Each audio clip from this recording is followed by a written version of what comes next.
구윤철 경제부총리인데요. 오늘 이재명 정부가 출범한 지 넉 달 만에 세 번째 부동산 대책을 내놨습니다. 이게 이번에는 초강수 집값 잡기 대책인데요. 서울 전역에 갭 투자 원천 봉쇄가 그 핵심입니다.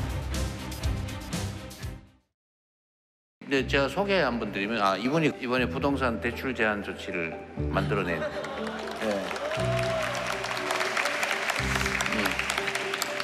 잘하셨습니다. 네. 후기 과열지구를 추가 지정하겠습니다. 서울시 전체를 대상 지역으로 지정할 계획이며 경기도의 경우 총 12개 지역을 추가로 지정하겠습니다. 내일부터 그 효력이 발생될 예정입니다. 부동산 가격을 잡으려면 서울 지역 아파트 값을 안정화시켜야 되고 그중에서도 강남 지역 아파트 가격을 안정시키는 게 관건이라고 많은 전문가들이 얘기합니다. 물량을 최대한 공급하는 게 부동산 가격을 안정시키는 데 관건입니다. 서울 시내 전체의 물량 공급을 위한 물꼬를 트기 위한 사전 작업이라고 보시면 오히려 정확하실 것 같습니다. 이른바 오늘 11호 부동산 대책입니다.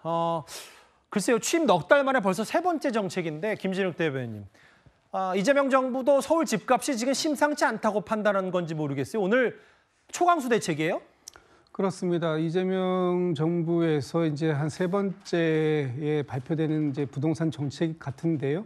이재명 정부가 지금 출범한 지 이제 한 120일 정도 되는 과정들 속에서 이것이 갑자기 발생된 문제냐? 그렇지는 않습니다. 부동산 문제는 이 앞에서부터 쭉 이어달리기와 같은 겁니다. 예를 들면 좀 전에 오세훈 시장께서 부동산 가격을 안정시키기 위해서 서울 지역의 어떤 이 강남 등 이 부분을 안정시키기 중요하다고 하셨는데 그런데 왜 지난 봄에 토호제를 풀어보십니까? 그래서 갑자기 부동산 가격이 요동치기 시작한 부분에 대해서는 왜 말씀이 없으신 거죠? 물론 부동산 대책 중에 수요를 충족시켜주기 위한 공급 대책도 중요하고요. 그리고 또 그것을 안정시키기 위한 대책도 중요한데 지금은 공급비 대책을 발표한다고 하더라도 워낙 오랜 기간이 필요한 상황이라 일차적인 실수요자들에게 필요한 그런 맞춤형 대책이 필요할 수밖에 없었다라는 것이고요. 자꾸 이게 이제 그 부동산은 심리와도 연결이 되어 있는데 자꾸 이 부동산에서 오를 것 같다라는 심리를 누군가 계속해서 부추긴다면 그것이 서울 전역 그리고 서울과 맞닿아 있는 경기 지역까지도 이 부분이 확장적으로 영향을 미칠 수밖에 없는 상황이라 이번에 초강수로 서울뿐만 아니라 일부 지역뿐만 아니라 서울 전역 그리고 경기 일부 지역까지를 포함하는 아주 특단의 조치를 취한 것이다. 저는 이렇게 볼 수밖에 없을 것 같고요. 여기에서 지금 그 실수요자들이 좀 우선적으로 그 대책이 좀 세워지고 또 이 부동산 대책 때문에 불필요하게 또 규제를 받는 그래서 어려움을 겪는 서민들이 있지 않도록 정부가 좀 꼼꼼하게 이 대책을 추진해 나가기를 좀 다시 한번 당부를 좀 드려야 될 것 같습니다. 벌써 세 번째 초강수 대책 이번이 제일 셉니다. 윤기찬 부위원장님, 정부로서도 고민해서 대출을 옥죄는 걸로 준비를 했겠지만 일반 시민들이 봤을 땐 이런 거겠죠. 그러면 그게 진보 보수 당이 다르든 뭔가 지자체와 협의가 잘 됐어야 되는데 서울시는 이거 부작용 건의했는데도 국토교통부가 일방 통보했다. 이렇게 불만을 제기하더라고요. 저거는 오 시장의 문제 제기가 타당할 수는 있어요. 왜냐하면 오 시장은 최근에 실제 저희가 민주당도 마찬가지고 주거안정 주택 시장의 안정화를 위해서는 사실 필요한 곳에 수요가 많은 곳에 많은 공급을 해야 된다. 이렇게 주장을 해왔던 거였고 거기에 대해서는 이견이 없어요. 다시 말씀드리면 역세권이나 살기 좋은 곳에 재건축 등의 규제 완화를 통해서 재건축 물량을 많이 쏟아내야 되는데 문제는 그 재건축 물량을 많이 쏟아내도 이와 같이 대출 규제 등으로 인해서 잠재적인 수요층에 대해서 살 수 있는 그 돈을 만약에 박탈한다면 저걸 기회라고 생각하지 않고 해당 여유, 그러니까 어떤 자금적 여유를 뭐 초부자 말고는 사실 수십억 원씩 또는 뭐 7억, 8억, 9억, 10억씩 갖고 있을 수가 없잖아요. 예. 그럼 그걸 일시 조달해서 해야 되는데 그럼 조달처를 갖다 묶어버린 거예요. 그렇다면 재건축 시장에서 만약에 일반 분양 물량이 나온다 하더라도 못 받는 거죠. 예. 실수요자는.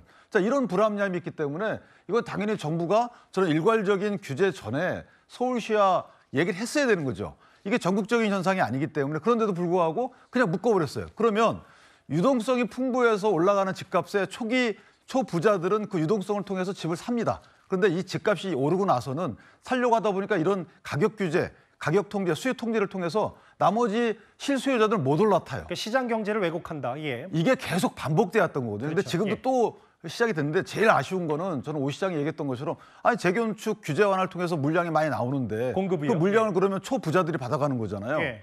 이런 것들을 어떻게 해결할 것이냐. 예. 여기에 대한 아쉬움은 그냥 단순히 아쉬움이 아니고 저는 정책의 오류로 받아들일 가능성도 크다 이렇게 생각합니다. 실제로 오늘 이게 그럼 내가 이제 집 계약하려고 했는데 내가 이 집 살려고 하는데 그럼 대출 뭐 원래 계획된 대로 나오는 거냐 이런 걱정들 공인중개사 혹은 저렇게 보면 아예 한때 국토교통부 홈페이지가 멈췄을 정도로 시장 반응도 꽤 예민하게 받아들일 수밖에 없었어요. 잠깐 한때 홈페이지, 국토부 홈페이지가 멈추기도 했었습니다.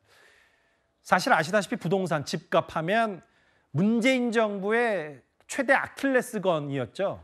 야당에서는 이걸 문재인 정권 시즌2다 이렇게 비판하고 있습니다. 이번 대책은 결국 사야 할 곳을 미리 알려주는 좌표 찍기 대책입니다. 문재인 정권 시즌2입니다. 집값 폭등 시즌2입니다. 지금 현재 대한민국의 유동성 확대의 원인이 뭡니까? 이재명 대통령의 현금 살포성 포퓰리즘 정책 때문이 아닙니까? 그래놓고 집값이 과대평가되었다 이렇게 공포로 몰아넣는 것은 대통령이 할 일이 아니라는 겁니다. 이게 사실 전 국민이 사실 부동산 전문가잖아요. 우리나라는. 애초에 규제를 했을 때 그게 뭐 오세훈 시장이든 전 정부든 뭐 마영성 포함해서 서울 강남 빼고 규제 지역 조금씩 늘려가서 이제 서울 전역뿐만 아니라 경기 남부 비교적 집값이 높은 데에 이제 추가로 했어요. 그럼 여기 딱 떠오르는 게 장현주 변호사님 풍선 효과라고 해서 여기 규제했더니 반대 강북 뭐 강서 강동으로 갔다가 여기 다 묶어버리면 또 다른 지역으로 그러면 다시 또 여기 상대적으로 집값 오르면 그럼 강남 더 올라야 되겠네. 키높이가 되고 이런 부분들을 야당에서는 문재인 정부의 잘못을 반복한다 이렇게 지적하고 있어요. 글쎄요, 뭐 야당으로서는 지적할 수는 있겠지만 저는 너무 나가는 정치 공세까지는 가지 않았으면 한다라는 생각이 듭니다. 사실 부동산 정책 문제는 여야의 어떤 따로 있는 문제라고 저는 생각하지 않고요. 앞서 뭐 이어달리기다라는 표현도 나왔지만 사실 부동산 정책이라는 것이 뭐 정부로서도 그리고 사실 정치권으로서도 참 어려운 복합적인 모든 것들이 담겨 있는 그런 문제이기도 합니다. 네.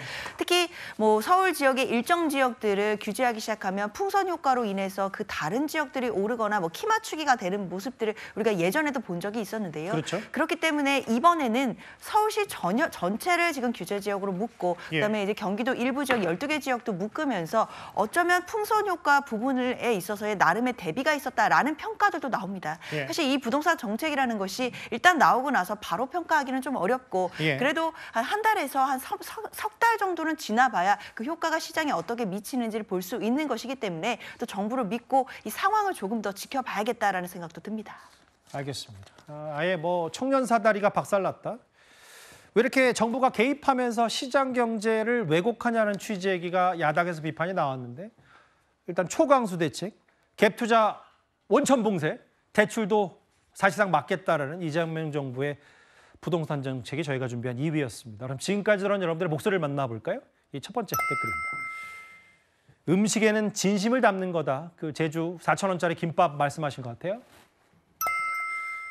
트럼프의 나만 바라보냐. 예. 삼권 분립이라고 했는데 입법부가 사법부 위에 있다. 오늘 대법원 현장 국감 비판하신 것 같습니다. 안 나오니 뭐가 자꾸 나오네 양파 같다. 아마 야권에서 제기하는 김현지 실장 의혹 말씀하시는 것 같고요. 마지막 보겠습니다. 방송이 일보다 좋은 건가? 그래요. 오늘 백혜련 경장이 일부 유튜브에 출연한 것 같은데 오늘 마약 수사팀이 꾸려진 첫날 연차를 썼습니다. 댓글 5개 모두 감사드립니다.